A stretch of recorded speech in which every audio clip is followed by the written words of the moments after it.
Esse texto que nós acabamos de ler é um texto que reflete a nossa natureza enquanto seres humanos. Vamos ler esse texto item a item e vamos examinar o texto naquilo que ele nos propõe a trazer em português. E pondo-se Jesus a caminho, vai imaginando a cena. Um homem correu ao encontro dele. E esse homem não apenas correu, mas se ajoelhou. E ao encontrar-se com Jesus, e ao ajoelhar-se, pergunta para Jesus: bom mestre, que farei para herdar a vida eterna? E aí Jesus dá uma resposta que, em um primeiro momento, a gente fica assim, ele não estava num dia bom, né? Que é a pergunta mais normal do mundo, e ele já responde assim, ó: por que me chamas bom? Ninguém é bom senão um que é Deus. Mas por que Jesus responde assim, um jovem, rapaz? O homem não veio correndo, não se ajoelhou. E a pergunta que ele faz, ele pede para Jesus derrubar o imperador? Ele pede para Jesus sentar no trono que foi de Davi? O que ele pergunta para Jesus? Responda, igreja. Qual é a pergunta que ele faz a Jesus? Está errada essa pergunta, meu povo? Não está, né? Mas está totalmente errada. Sabe por quê? Olha o que diz a palavra. Sabes os mandamentos: não matarás, não adulterarás, não furtarás, não dirás falso testemunho, não defraudarás ninguém. São 10 mandamentos, não é isso? Esse não defraudar aqui é qual, hein? Dos 10. Está na lista dos 10? Vamos lá. Não matarás, está nos 10 mandamentos? Não adulterarás, está nos 10 mandamentos? Não furtarás, está nos 10 mandamentos? Não dirás falso testemunho, está nos mandamentos? Não defraudarás ninguém, está nos 10 mandamentos? Oi? Sim ou não, igreja? Ué, mas vamos lá. Honra teu pai e tua mãe, está nos mandamentos? Então ele respondeu: mestre, tudo isso tenho observado desde a minha juventude. E por que a pergunta dele então está errada, hein? Essa pergunta, ela é capciosa.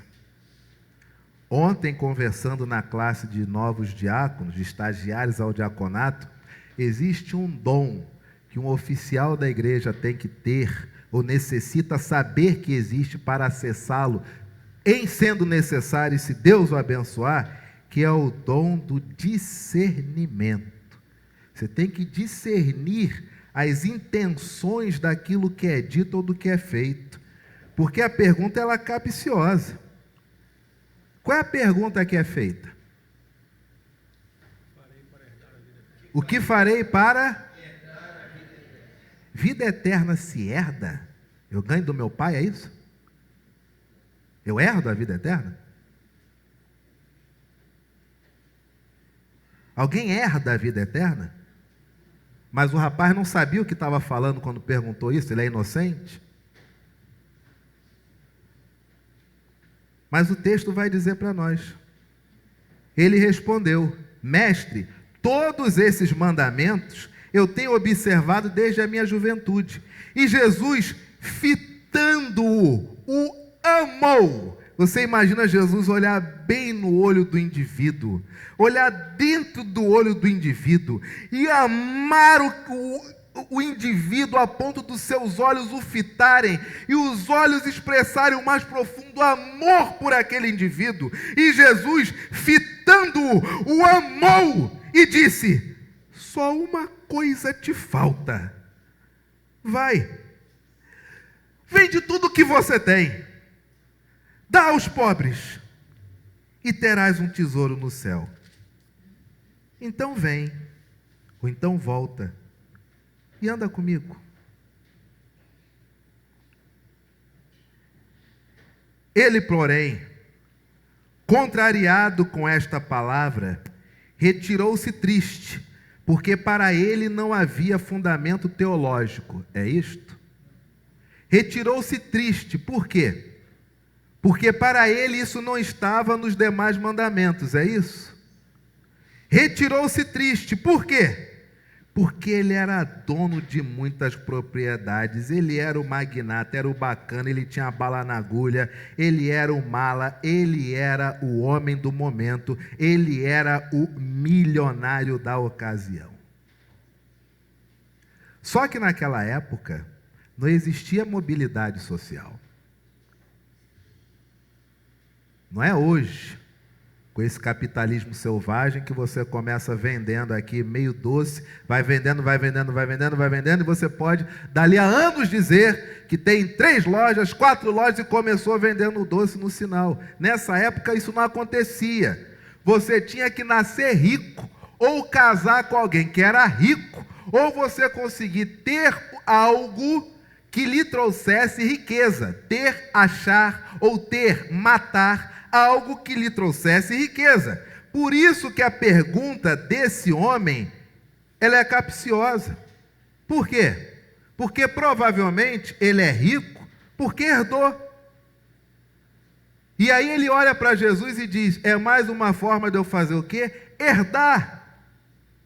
Em outras palavras, a salvação, ela é uma coisa que não necessariamente passa por minhas atitudes ou demonstrações, mas é algo que vem, que rola, que emerge, que aflora. Que farei para herdar a vida eterna? E Jesus diz, vende tudo que tem, dá aos pobres, e terás um tesouro no céu. Então vem e segue-me. Ele, porém, contrariado com esta palavra, retirou-se triste, porque era dono de muitas propriedades. Então Jesus, imagina, o homem vai embora triste, o empresário, o ricão, o magnata, tem casa em Alphaville, tem casa em Interlagos, tem casa em tudo, tem casa em Hamptons, tem casa em Manhattan, tem casa na Toscana. Ele é o cara, amigo, ele é o cara. Passaporte dele é papel normal, que é para lá e para cá. Ele é o cara. Mas ele vai embora triste. E os discípulos ficam olhando o rico ir embora assim. Hã? Por favor! Gente! Finalmente alguém com bala na agulha para alavancar nosso projeto. E vai embora triste, desse jeito.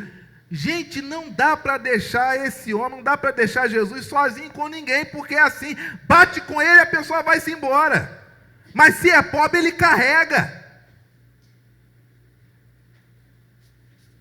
Então Jesus, olhando ao redor, disse aos seus discípulos, quão dificilmente entrarão no reino de Deus os que têm riquezas.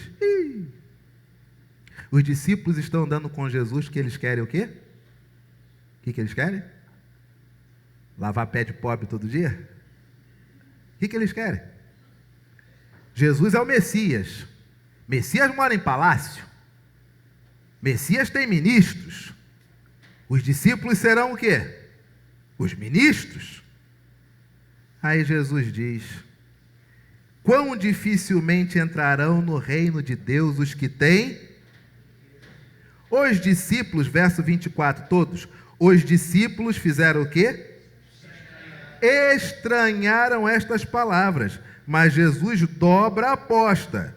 Jesus insistiu em dizer aos discípulos, filhos, quão difícil é, e aí num outro texto, você tem uma inserção desse comentário que está aqui entre colchetes, quão difícil é para os que confiam nas riquezas, entrar no reino de Deus. É mais fácil passar um camelo pelo fundo de uma agulha do que entrar um rico no reino de Deus. Eles ficaram sobremodo maravilhados. Maravilhados é no sentido de estupefatos, surpresos, desesperados, estranharam, dizendo, Para Jesus ou dizendo entre eles? Dizendo, eles ficaram sobremodo maravilhados, dizendo e entre si diziam o quê? Gente, se o cara aqui estudou, se o cara que tem doutorado, se o cara que tem sobrenome, se o indivíduo que tem berço, se o indivíduo que tem lastro, se o indivíduo que tem estudo, se o indivíduo que tem dinheiro, se esse não vai entrar no reino, quem é que pode ser salvo então? Em outras palavras, se Jesus está prometendo um novo momento para Israel, mas esses indivíduos sequer poderão entrar, e a gente? E o nosso sonho de ser ministro? Ministro da pesca, que nós éramos pescadores. Ministro de guerra, que eu gosto de matar. Se o doutor não pode, quem pode? Jesus, porém, fitando neles o olhar, disse: para os homens é impossível, contudo, não para Deus, porque para Deus tudo é possível. Então Pedro começou a dizer-lhe: eis que nós tudo deixamos e te seguimos. Tornou Jesus e disse, verso 29, em verdade vos digo que ninguém há que tenha deixado. Agora presta atenção nisso aqui, igreja. Presta atenção nisso aqui. Agora a gente vai linkar tudo aqui. Em verdade vos digo que ninguém há que tenha deixado casa, ou irmãos, ou mãe, ou pai, ou filhos, ou campos, por amor de mim e por amor do Evangelho, que não receba já no presente o cêntuplo de casas, irmãos, irmãs, mães, filhos e campos, com perseguições, e no mundo por vir, recebe o quê? Volta lá no verso de número 21, quando Jesus fala com aquele homem, e Jesus fitando o amou e disse, só uma coisa te falta, vai, vende tudo o que tens, dá aos pobres e terás um tesouro no céu, então vem e segue-me. Era possível para esse homem cumprir isso? O que vocês acham? Era possível? Claro que era impossível. Ele é magnata, e vai vender uma mansão para quem? Quem vai ter bala na agulha para comprar a casa dele? Quem vai vender para quem? Para esse povo aqui? Quem vai comprar? Quem vai comprar os escravos que ele tem? Ele é o homem do dinheiro. Porque Jesus não diz assim, ó, faz o seguinte, 10% você... Não, vai, vende tudo. Quem nessa época tinha dinheiro para comprar tudo o que esse homem tinha?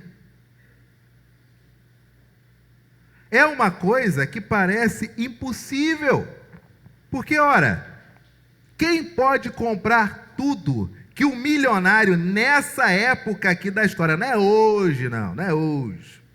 Nessa época da história, quem tem dinheiro para desprender o suficiente para comprar tudo o que uma família foi ajuntando ao longo de séculos, porque não existia mobilidade social.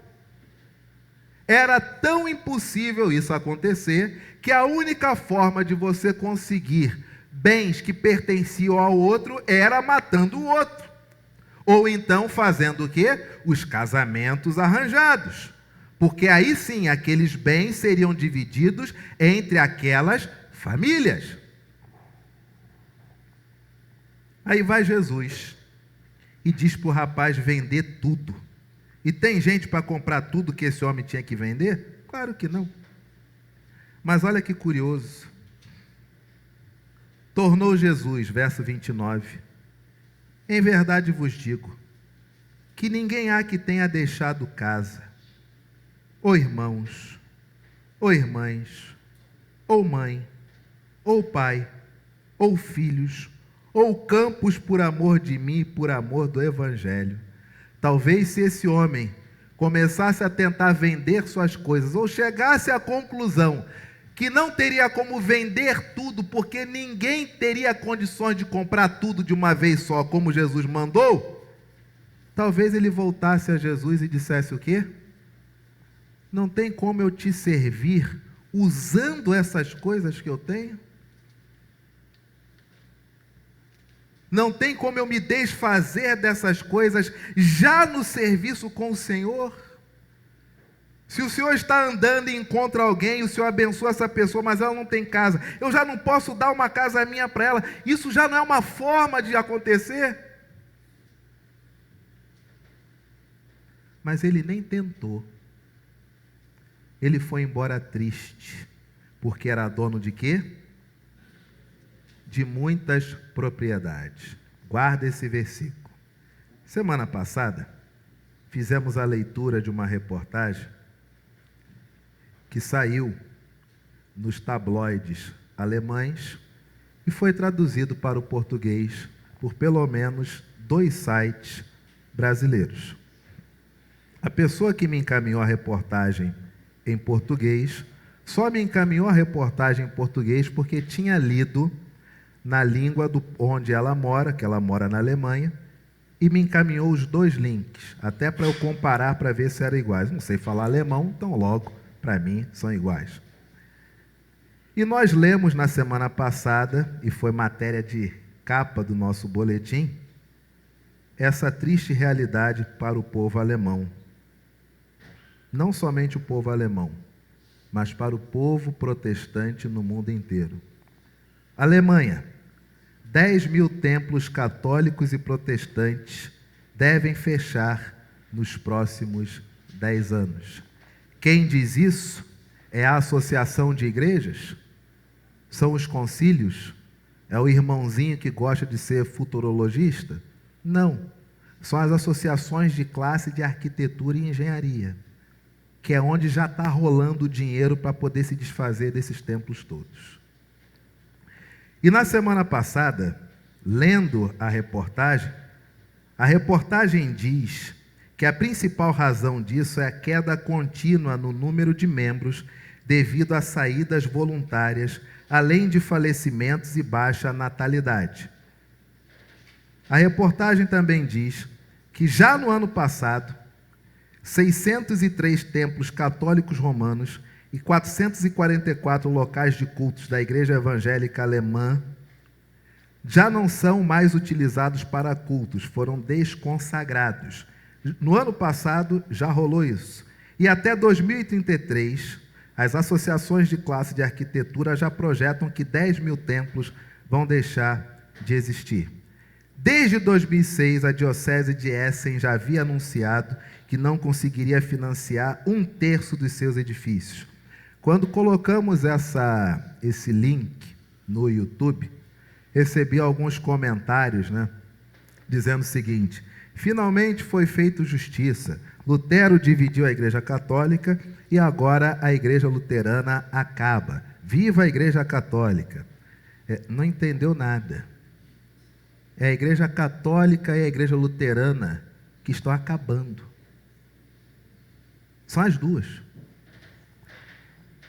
Volto a repetir, esse inconsciente coletivo que o Vaticano tem muito dinheiro e banca as igrejas no mundo inteiro, isso é mentira. Está acabando. Está acabando aqui, ó. Está acabando. Porém, ao ler essa reportagem, me surgiu algumas dúvidas. Existe uma expressão em latim chamada cui bono. Já ouviram essa expressão? Cui bono? Cui bono significa o seguinte: quem lucra? Guarde isso. Para qualquer coisa que você quiser saber na vida, faz o trajeto do dinheiro. Até para os seus relacionamentos interpessoais, faz o trajeto do dinheiro. Tinha tantos amigos, parei de ter amigos, o que foi que houve? Faz o trajeto do dinheiro. Porque até mesmo para te queimar tem alguém bancando a tua queimação para os outros. Faz o trajeto do dinheiro. E aí comecei a consultar nossas fontes lá na Alemanha. Olha que chique, gente, a Igreja da Tijuca. Comecei a consultar nossas fontes na Alemanha no seguinte: espera aí, está meio estranha essa história. Vamos lá. Essas igrejas, nos próximos 10 anos, 10 mil igrejas católicas e evangélicas, elas vão fechar, e os motivos são diminuição no número de membros, ok. Saída voluntárias das pessoas, ok. Falecimentos, ok. Baixa natalidade, isso. O pessoal quer ser pai de pet, pai de planta, tá bom, ok. Vamos lá. Mas o dinheiro está indo para onde? Porque quem ganha dinheiro não vai deixar de ganhar dinheiro. Para onde é que está indo o dinheiro? E aí comecei a perguntar. Me diz uma coisa. Essas 10 mil igrejas, você não tem como saber de 10 mil igrejas, mas a grosso modo, tá? Essas 10 mil igrejas, elas auxiliam causas humanitárias no mundo inteiro? A resposta, boa parte, sim. Você tem missões na África, Sudão, Gabão, Laos, etc. Essa atual crise no Oriente, tem sempre vilarejos que necessitam de ajuda. Ok, perfeito. Agora, aqui no Brasil, a nossa denominação, por enquanto, futuramente, a igreja local, terá um abrigo, mas por enquanto, a nossa denominação, ela tem abrigos voltados para idosos. Aí também é assim? E a resposta foi sim. Aqui a igreja, tanto católica quanto a igreja evangélica, tem o monopólio da ação social a idosos e crianças. Os orfanatos, os abrigos, são geridos pelas igrejas. Falei, então é um colapso total, porque se essas igrejas vão acabar, o que será desses idosos e dessas crianças? Lembra do Cuibono? Aí começa a rota, começa a trajetória. Não, pastor, não. Uma coisa não tem nada a ver com a outra. Falei, como assim? Não tem nada a ver com a outra. Porque é o seguinte, a igreja católica e a igreja evangélica alemã, elas são estatais. Tá? O Estado que domina, gerencia, supervisiona, etc. e tal. Isso serve para nós, cristãos médios, que acreditamos que se tivesse mais crente na política a coisa ia melhorar, etc. e tal. Lá na Alemanha é a igreja do Estado, e está acabando. Tá? Essas instituições, tanto a igreja católica quanto a igreja evangélica, elas criaram duas instituições que gerenciam abrigos e orfanatos. Uma se chama Caritas e outra se chama Veritas.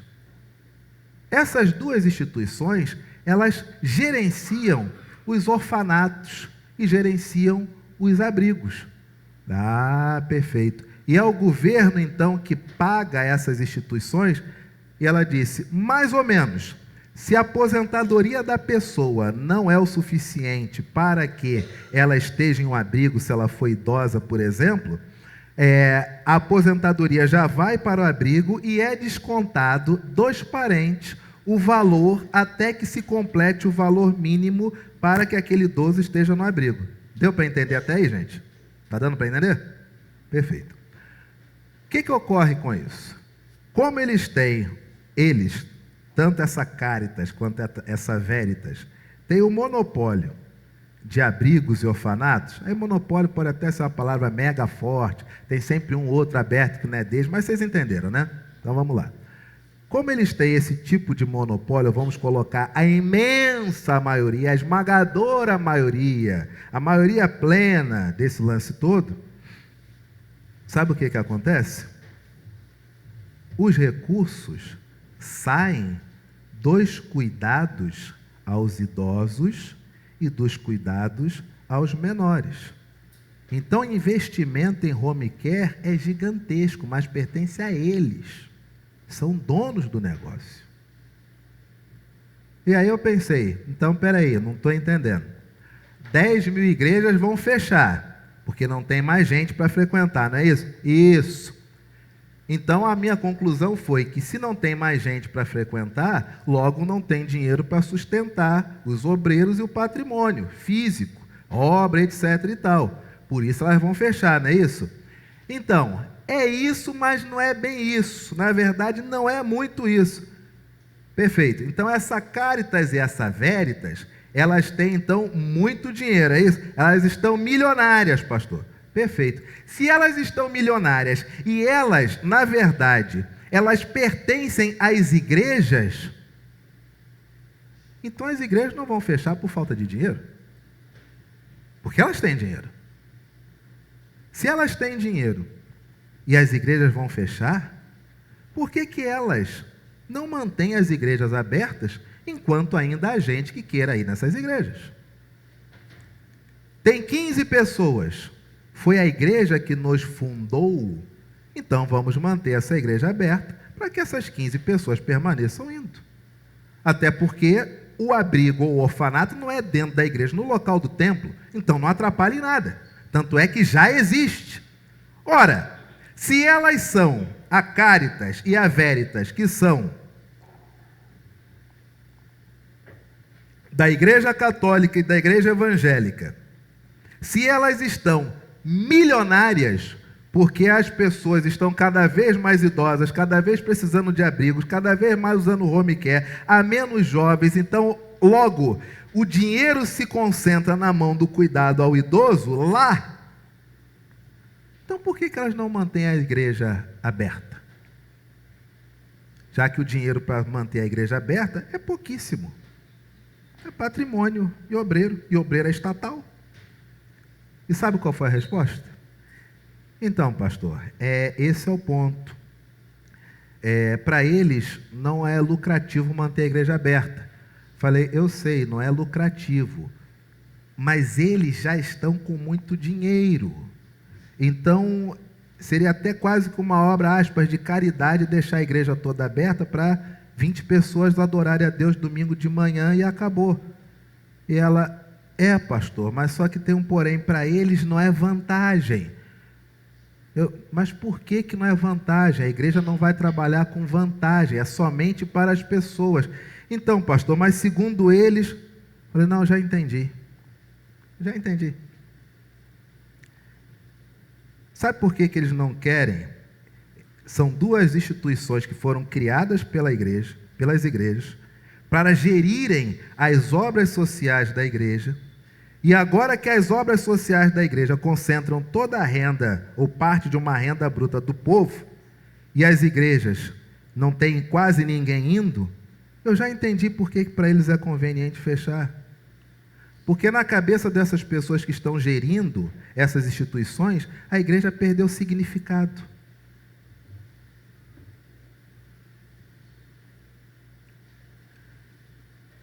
É perda de significado.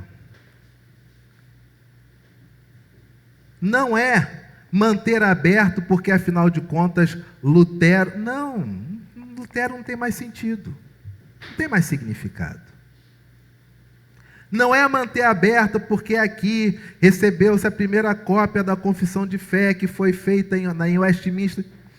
Isso não tem significado. E aí, queridos, não tem a ver nem com a ideologia de esquerda.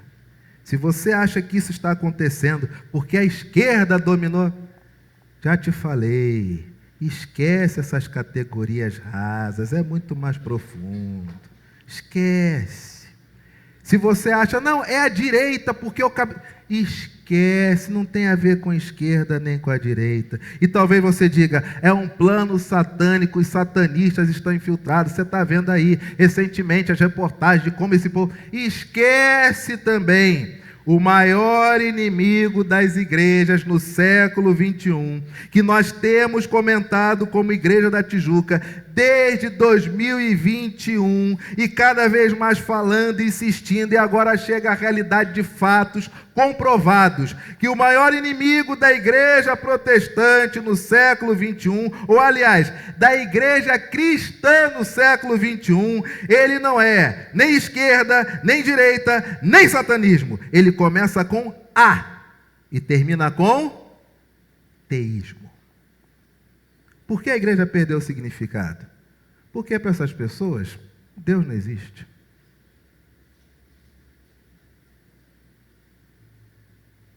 Então não faz sentido.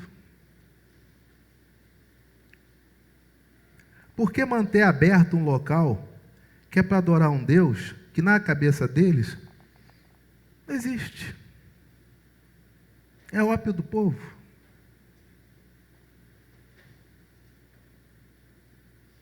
Agora faz sentido. Porque mesmo tendo dinheiro para manter aberto para as pessoas, é muito mais jogo fazer o quê? O que eles têm feito. Atualizações de notícias no bairro onde essa nossa fonte mora, eram 4 igrejas luteranas, hoje só tem uma. No lugar das 3 igrejas que foram derrubadas, em um lugar foi construída uma mesquita, em outro lugar foi construído um supermercado, em um outro lugar está sendo construído um internato voltado para crianças do século masculino que sejam muçulmanos. Em 2017, 60% da população eram de crentes. Hoje são menos de 50% de crentes na Alemanha. Uma igreja Vida Nova comprou no bairro dessa pessoa que nos trouxe essa informação, uma igreja Vida Nova comprou um templo católico lá na cidade ou no bairro de Düsseldorf. Aí eu te pergunto, não tem esse inconsciente coletivo que o Vaticano faz e acontece? Olha a igreja aqui, Vida Nova comprando a igreja católica aí. Ó. Cadê? Cadê a moral do Papa?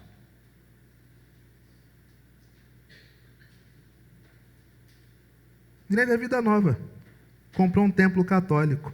E ainda temos que dar parabéns à Vida Nova, porque o Hillsong prefere construir estádio porque fica mais fácil gravar os CDs.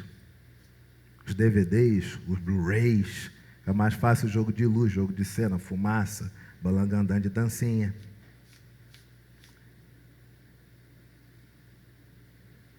Instituto Caritas, Instituto Veritas, pertence à Igreja Católica e à Igreja Evangélica.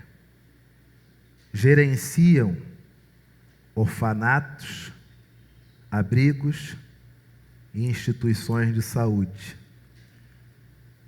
E tendo todo o dinheiro em caixa, para eles não faz sentido manter aberto todo domingo 10.000 igrejas. Por quê? Porque a ideia é construir hotéis de grande capacidade, construir grandes redes de supermercados, construir grandes academias. E quando muçulmanos compram, disse e reafirmo, eles fazem 2 coisas. Ou transformam aquela igreja em uma boate, e no local da mesa da Santa Ceia, coloca o que tem que colocar como ápice do escárnio do que pode acontecer em uma boate. Ou eles terraplanam tudo, destroem tudo, e não constroem mais nada para que nos próximos 10, 15 anos uma geração cresça ou se mude para lá e não saiba que ali, certa vez, Lutero parou para beber água.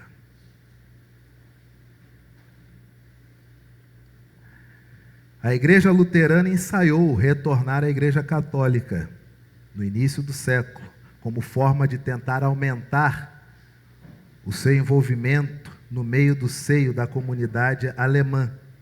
Algumas igrejas voltaram, outras se separaram. Deu certo? Não.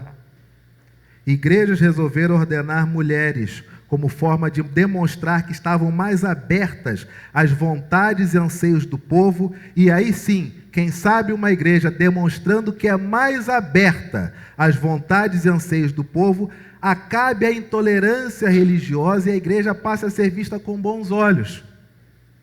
Também não deu certo. E assim como foi na Alemanha, também foi na Igreja Presbiteriana Independente aqui no Brasil. É lamentável que as igrejas resolvam ordenar mulheres, não porque enxerguem nelas a vocação do Espírito Santo, mas como se fosse uma última tentativa de se tornarem popular. e a coisa não resolve, e acaba ficando na conta de quem? Das mulheres. Mas se você fala isso, pasmem, tu ainda é machista. Vai dormir com um barulho desse.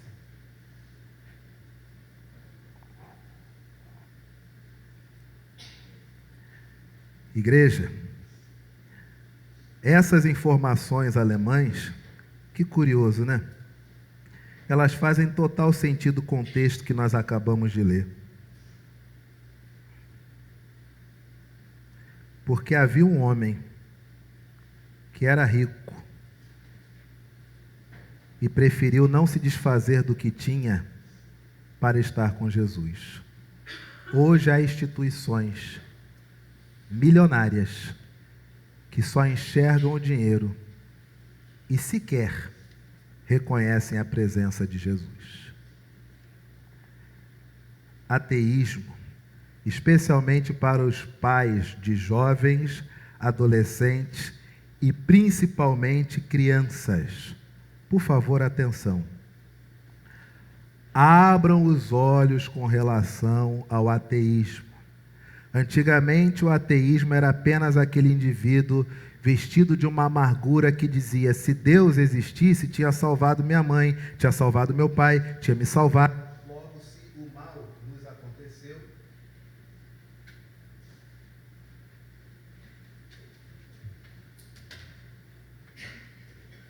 alô.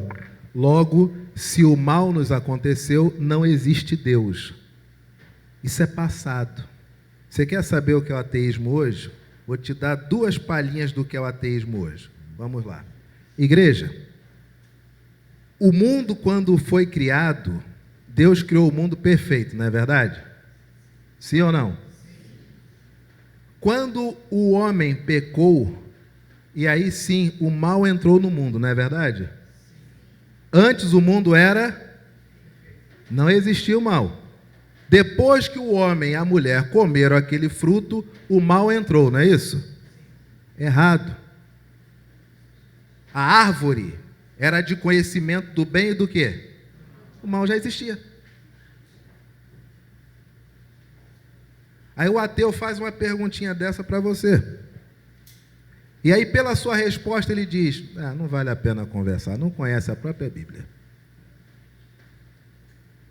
Uma outra, por exemplo, se você pega o texto em Gênesis, você tem lá a figura da serpente. A serpente, para nós, na tradição, embora o texto não diga, nós associamos a serpente como sendo o diabo, não é isso? Ok. Mas vamos pegar só o texto onde ela é apenas uma serpente.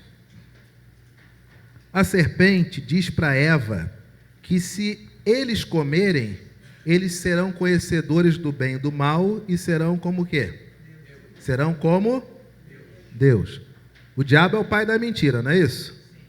Então o diabo mentiu, não mentiu? Oi? Não. Porque no próprio livro de Gênesis, Deus diz: o homem comeu do fruto e se tornou como nós.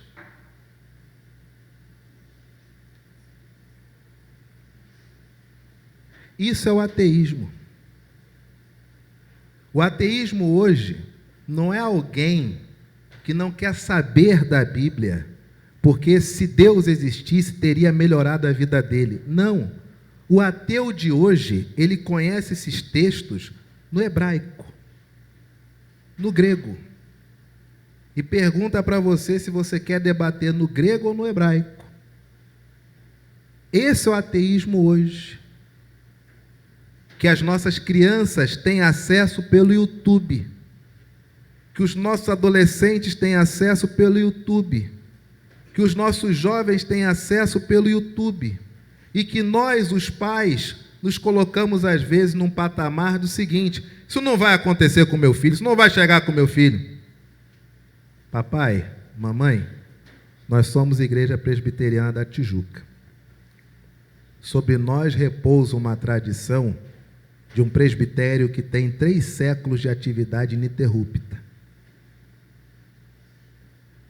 E sendo muito honesto com vocês, quanto mais os anos passam, menos eu vejo descendentes diretos daqueles que receberam o legado de honrar essa tradição passarem para os seus filhos. Cadê esses filhos? E quando eu pergunto cadê os filhos, são as pessoas de meia idade. Cadê? Cadê a geração 50 anos, 40, 50 anos? Que é presbiteriano desde que nasceu. Onde é que eles estão? Eles são presbíteros em quais conselhos? Eles são pastores em quais igrejas? Cadê os netos dos que batem no peito dizendo, eu fundei a igreja, eu fiz... Esses netos são presidentes de quais mocidades? Onde é que eles estão? Cadê eles?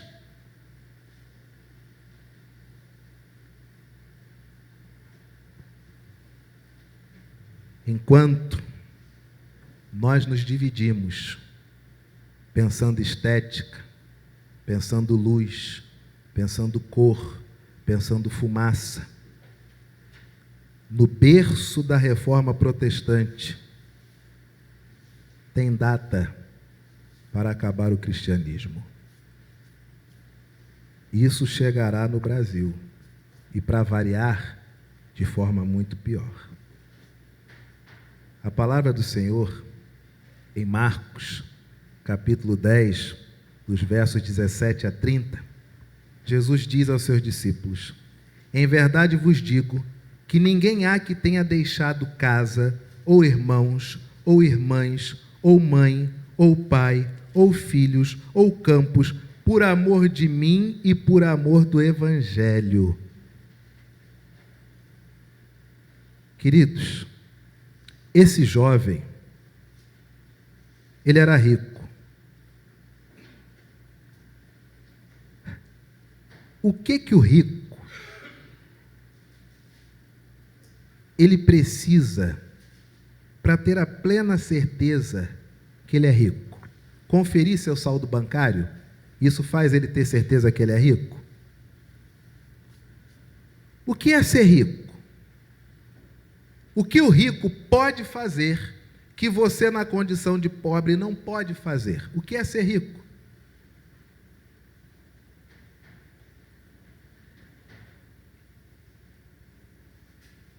Pensa um pouquinho. O que é ser rico? Qual é a diferença entre o rico e você? O que o rico pode fazer e você não pode fazer? O que é ser rico? Rico é aquele que a todo instante e toda vez que quer, ele pode saciar o seu desejo. Se eu quero uma casa, eu compro uma casa. Se eu quero um carro, eu compro um carro. Se eu quero uma mulher, eu tenho uma mulher. Se eu quero 3 mulheres, eu tenho 3 mulheres. Se eu quero 10 homens, eu tenho 10 homens. Se eu quero mudar tudo, eu mudo tudo. Se eu quiser viajar, eu viajo. Se eu quiser mudar, eu mudo. O que é ser rico? É o tempo todo dizer, seja feita a minha vontade. Aí vem Jesus no Evangelho e diz, em verdade vos digo, que ninguém há que tenha deixado casa, abriu mão da casa. Você tem vontade de ter casa? Não tem mais casa. Ninguém há que tenha deixado irmãos, abriu mão dos irmãos. Você tinha irmãos? Mas o Evangelho faz com que às vezes você não estreite mais laço com os irmãos. Ou irmãs, ou mãe, você tinha mãe, mas no Evangelho vocês tiveram um rompimento, você teve que viajar, ela ficou, ela não compreendeu, você não compreendeu. Ou pai, ou filhos, ou campos. O Evangelho trabalha o tempo todo com o seguinte, no Evangelho você tem vontade, mas a vontade que tem que ser feita é a vontade do Pai que está nos céus. É o tempo todo o Evangelho, é isso. Imagine Jesus, é Deus encarnado, e aí ele tem que chegar ao outro lado do rio. Ele depende de um barco. E o que ele faz? Respira fundo e tem que esperar ter um barco disponível. Ele é Deus. Está em todo lugar. mas enquanto figura humana em Jesus Cristo, ele depende de um barco. Ele é Deus, ele pode todas as coisas, mas quando dizem para ele, Lázaro está doente, o que ele faz? Ainda não é momento, ele aguarda. Deus o tempo todo teve que trabalhar contra a sua própria vontade, por quê? Porque como Deus podia fazer tudo, mas o dia todo evitava fazer sua própria vontade. O que é o rico? É aquele que o tempo todo pode saciar a sua vontade. E aí vem Jesus no Evangelho e diz, quem perde, quem deixa de fazer a sua vontade, em relação à própria casa, ou irmãos, ou mãe, ou pai, ou filhos, ou campos, por amor de mim, ou abre mão da sua própria vontade, por amor desse evangelho que eu apresento, ainda nessa vida, ainda no presente, há de receber 100 vezes mais casas do que tinha. Há de receber 100 vezes mais irmãos do que tinha. Há de receber 100 vezes mais irmãs do que possuía, 100 vezes mais mães, mas não vai receber um outro pai, porque no Evangelho o nosso único pai é o nosso Pai que está nos céus. Recebe nessa vida muitos filhos, recebe nessa vida muitos campos, e recebe no mundo que está para vir a eternidade. Você não herda a eternidade quando você deixa de fazer a sua vontade. Por amor de Jesus e do Evangelho, você recebe a eternidade. Igreja, esse é um desafio para nós, como discípulos de Jesus e como Igreja Presbiteriana da Tijuca. Que vontade nós temos que não tem nada a ver com Jesus e não tem nada a ver com o Evangelho. E se estamos no caminho certo, onde estão nossas casas, irmãos, irmãs, mães, filhos e campos? Isso aqui é muito fácil. Vocês viram quantas criancinhas pequenininhas de 2 até 7 anos tem aqui? Quem são essas crianças? São filhos de quem? De quem são essas crianças, igreja? São filhos de quem? São nossos filhos. Nós somos irmãos. Quantos irmãos você tem aqui nessa manhã? Mais de 50 irmãos. No dia da dificuldade ou da adversidade, quantas casas você tem para tomar um banho, almoçar, jantar e deitar e no dia seguinte ver o que vai acontecer? São mais de 50, chega a 100. Mas tudo isso só é possível por amor a Jesus e por amor ao Evangelho. Oremos pelo povo cristão na Alemanha, católicos e evangélicos. E tenhamos sabedoria como Igreja Presbiteriana da Tijuca, jurisdicionada pelo Presbitério do Rio, a manter nossa tradição, manter este legado, para que não aconteça com aqueles que não fizeram isto em pleno solo alemão. Coloquemo-nos de pé, queridos, curvemos nossas cabeças, falemos com o Senhor em oração silenciosa.